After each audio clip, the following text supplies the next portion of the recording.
জানো, আমি আর আমার ছেলে ছাদ বাগানের এই সময়টাকে ভীষণ ভালোবাসি। ছাদ বাগানে কাটাতে খুব ভালো লাগে এই সময়টা। তেমনি আজকে আমি আর আমার ছেলে দুজনে মিলে ছাদ বাগানে সময় কাটাচ্ছিলাম, তখনই এই কলিয়াস গাছটার দিকে নজর পড়লো। তাই ভাবলাম আজকে এই কলিয়াস গাছটাকে রিপোর্টিং করেই দেওয়া যাক।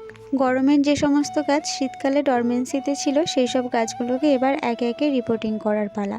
প্রথমে এই কলিয়াস গাছটা দিয়ে শুরু করছি। ছাদ বাগানে ছোট্ট একটা নাদা ভাঙা ছিল, তার মধ্যে এই কলিয়াস গাছ অনেক ঝাড় হয়ে গেছিল, কিন্তু সেখান থেকে একটা ডাল কেটে আমি এই মিষ্টির কৌটোর মধ্যে লাগিয়ে রেখে দিয়েছিলাম। তার থেকেই ছোট্ট চারা গাছটা হয়ে গেছে। দুঃখের বিষয় এইটাই যে পরিস্থিতি অনুযায়ী আমাকে সেই ছোট্ট নাদা ভাঙা সহ গাছগুলো সমস্তটাই ফেলে দিতে হয়েছিল ছাদ থেকে। তো এখন গাছটাকে রিপোর্টিং করব, কিন্তু আমার কাছে যেহেতু মাটি নেই, তাই এই ছোট্ট গ্রো ব্যাগটা নিয়ে তার মধ্যে কাঁচা সবজির খোসা ভরে উপরে কিছু মাটি দিয়ে গাছটাকে বসিয়ে দিলাম এখনকার মতো। এর আগে আমি এইভাবে অনেক গাছই করেছি, সেরকম কোনো প্রবলেম হয়নি।